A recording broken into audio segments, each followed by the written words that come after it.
Shalom. Puji Tuhan, hari ini kita merayakan Paskah dan saya mau sampaikan selamat Paskah untuk semuanya.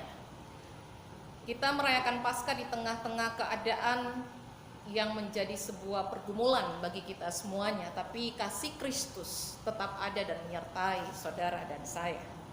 Kalau kita berbicara tentang Paskah, maka kita berbicara tentang kebangkitan. Sebelum kebangkitan, kita tahu bahwa Yesus itu mati.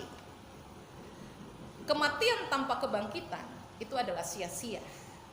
Makanya Yesus membuktikan bahwa Dia itu adalah Allah. Makanya Dia bangkit. Dan bersyukur saudara dan saya yang percaya atas kebangkitan itu sendiri. Saudara dan saya bersyukur karena Yesus pada hari ketiga Dia bangkit di antara orang mati. Nah, perlu kita ketahui apa saja yang terjadi ketika kebangkitan daripada Yesus itu.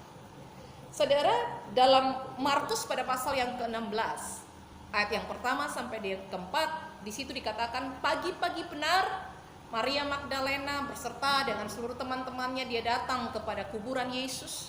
Dan ketika dia sampai di kuburan Yesus, dia kaget karena kubur itu sudah terbuka. Kubur di sana tidak seperti kubur yang ada di Indonesia.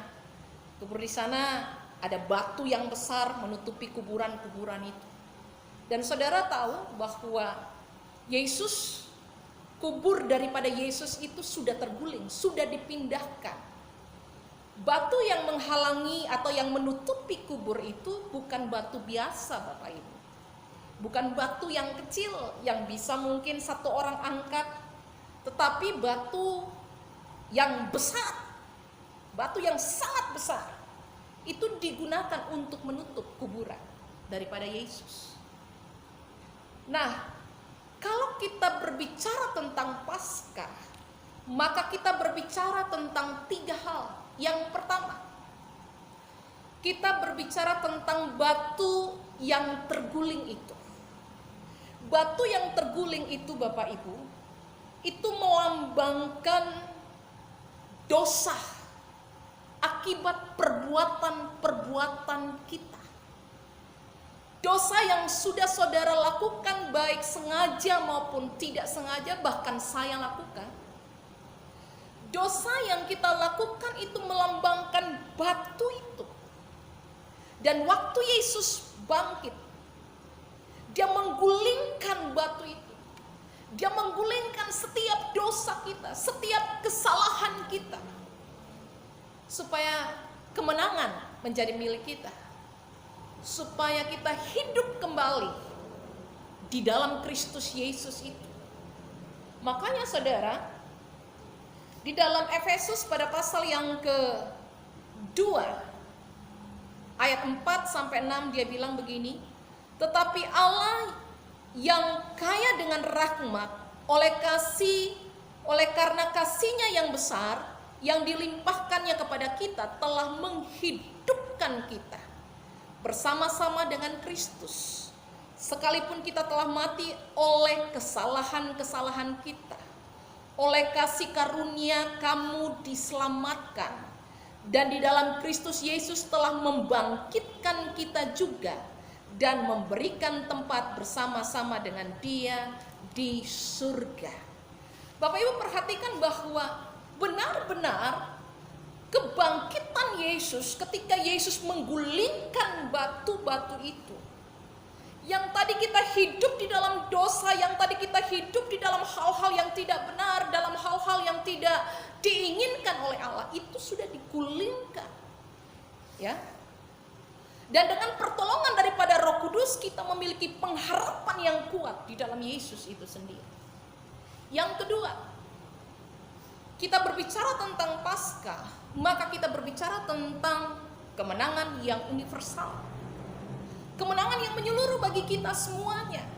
Kita harus tahu bahwa keselamatan yang sudah diberikan oleh Yesus ketika Dia mati, Dia bangkit, bahkan Dia juga naik ke sorga menyediakan tempat bagi kita semuanya. Untuk siapa saja? Untuk seluruh dunia ini. Untuk siapa saja yang mau bertobat, siapa saja yang mau mengenal Dia sebagai Tuhan Tuhan dan Juru Selamat pribadinya, dia akan diselamatkan. Dan ketika kita percaya akan keselamatan itu, kita percaya akan kebangkitan itu, maka saya percaya Bapak Ibu, roh yang ada dalam Yesus itu diberikan kepada saudara dan saya, supaya kita menjadi orang-orang yang kuat di akhir zaman ini. Dan yang ketiga,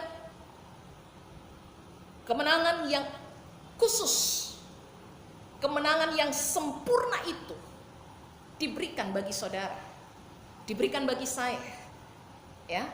Jadi bukan saja secara universal, tetapi khusus bagi saudara dan saya. Dia berikan kemenangan itu kepada kita, saudara, karena saudara tahu, seorang petinju, seorang pelari, dia akan melatih dirinya sedemikian rupa untuk menjadi pemenang. Orang yang menang bukan orang yang biasa-biasa, saudara. Orang-orang yang menang itu adalah orang-orang yang hebat. Itu adalah orang-orang yang terlatih. Itu adalah orang-orang yang kuat. Orang-orang yang mendisiplinkan dirinya dengan baik sehingga dia mengalami kemenangan.